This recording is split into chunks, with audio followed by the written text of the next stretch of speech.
हम बात करेंगे यूक्रेन और रूस युद्ध को लेकर आई एक बड़ी खबर की। बीते कुछ घंटों में एक बार फिर से यूक्रेन की तरफ से रूस पर हमले किए गए हैं। तो रूस ने भी यूक्रेन के सुमी शहर पर हवाई हमला किया। ड्रोन हमले के बाद से ही स्थिति लगातार बिगड़ती जा रही है। सवाल यही है कि आने वाले कुछ घंटों में क्या कुछ होने वाला है। क्या रूस अपनी धमकी को सच करने जा रहा है?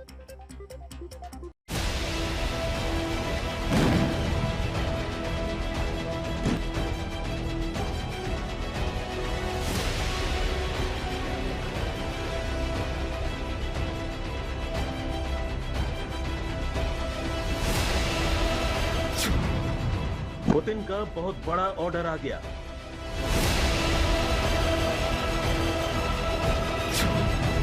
रूस ने महायुद्ध का ऐलान कर दिया।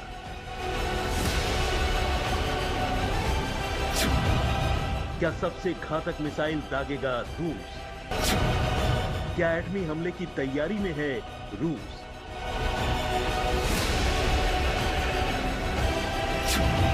क्या यूक्रेन पर भारी है आज की रात? यूक्रेन के ड्रोन अटैक के बाद अभी तक पुतिन की तरफ से कोई प्रतिक्रिया नहीं आई है। लेकिन रूस के पूर्व राष्ट्रपति दिमित्री मेदवेदेव ने यूक्रेन पर बड़ी ड्रोन अटैक को युद्ध में रूस की हार और अपनी जीत बता रहे हैं। रूसी मीडिया के मुताबिक अगले कुछ घंटों में रूस की तरफ से बड़ा मिसाइल अटैक संभव है।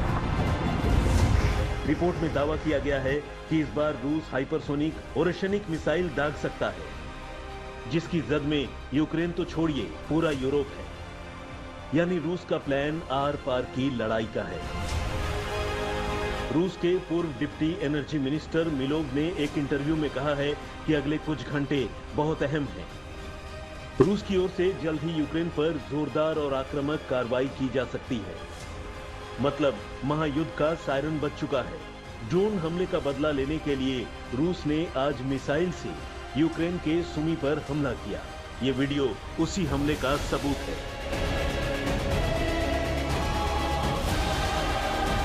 कुछ मीडिया रिपोर्ट्स के मुताबिक यूक्रेन के खिलाफ रूस 2 चरण में नए सिरे से हमला कर सकता है। ये हमला 48 से 72 घंटे के बीच संभव है। पहले चरण में यूक्रेन के सैन्य ठिकानों को निशाना बनाया जा सकता है। इस बार रूस की तरफ से लॉन्ग रेंज की घातक मिसाइलें दागी जा सकती हैं, जिसमें किंजल हाइपरसोनिक मिसाइलें, कालिब क्रूज मिसाइलें या फिर इस्कंदर बैलिस्टिक मिसाइलें शामिल हैं।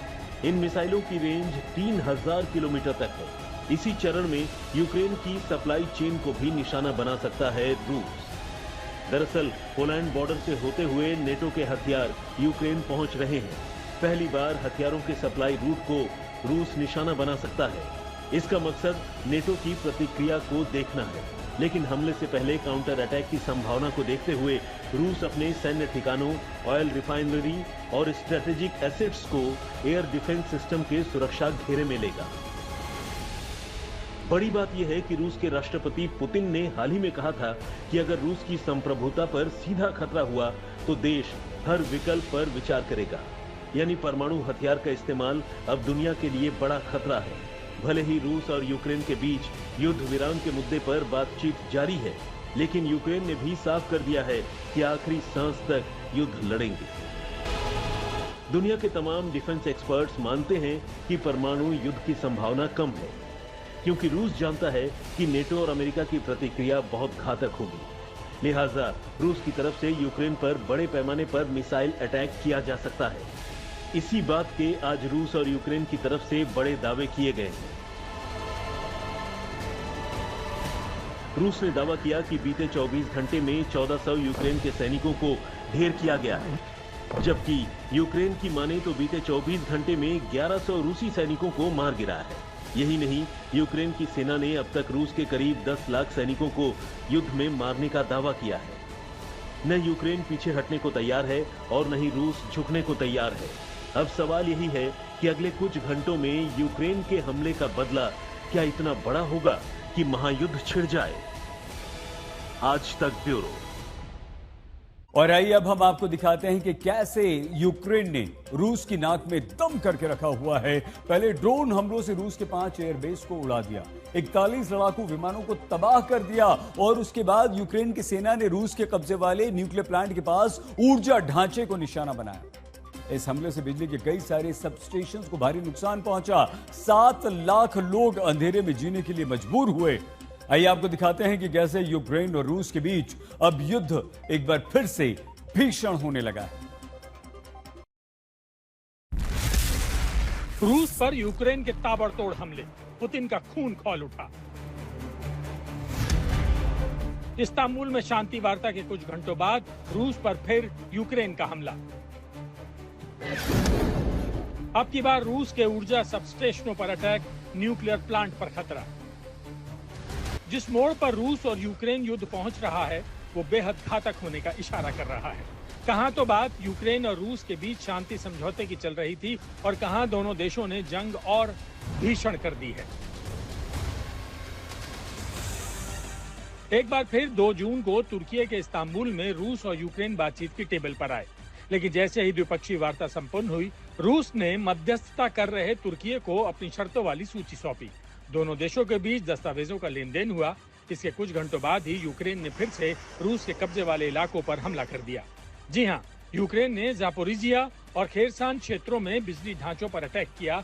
हमले का सबसे गंभीर असर जापोरिजिया परमाणु संयंत्र पर पड़ा है। रूसी अधिकारियों ने बताया कि यूक्रेनी ड्रोन और तोपों के जरिए किए गए हमलों में जापोरिजिया और खेरसान क्षेत्रों के बिजली सबस्टेशनों को भारी नुकसान पहुंचा है।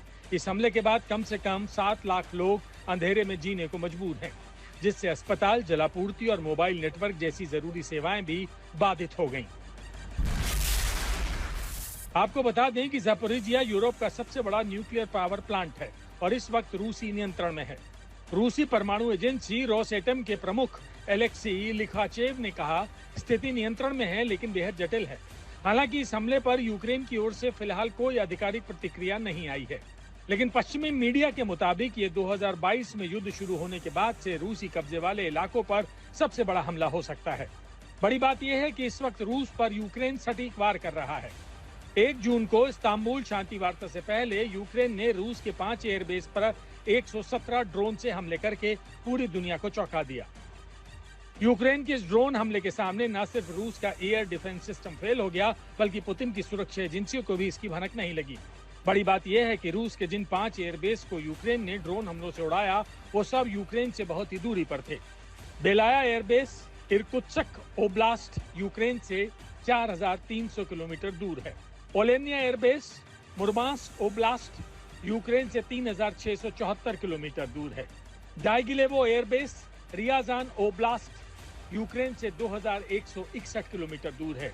Ivanovo airbase Ivanovo oblast Ukraine से 2000 किलोमीटर दूर है। अमूर एयरबेस अमूर ओब्लास्ट यूक्रेन से 6000 किलोमीटर दूर है।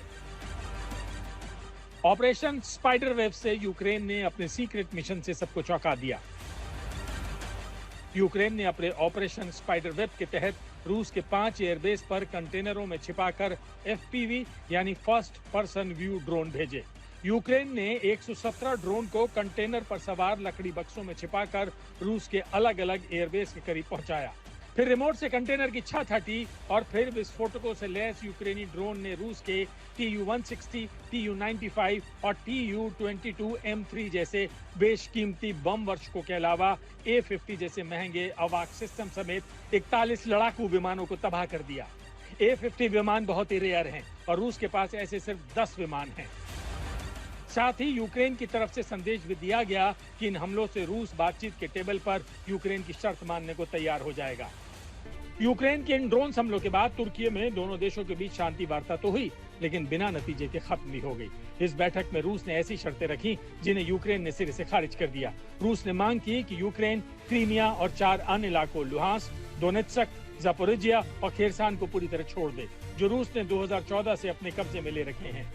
लेकिन यूक्रेन ने बातचीत के चंद घंटों के भीतर ही रूस के कब्जे वाले जापोरिजिया पर हमला कर दिया और पुतिन को फिर से बता दिया कि यूक्रेन रूस की शर्तों के आगे झुकने वाला नहीं है।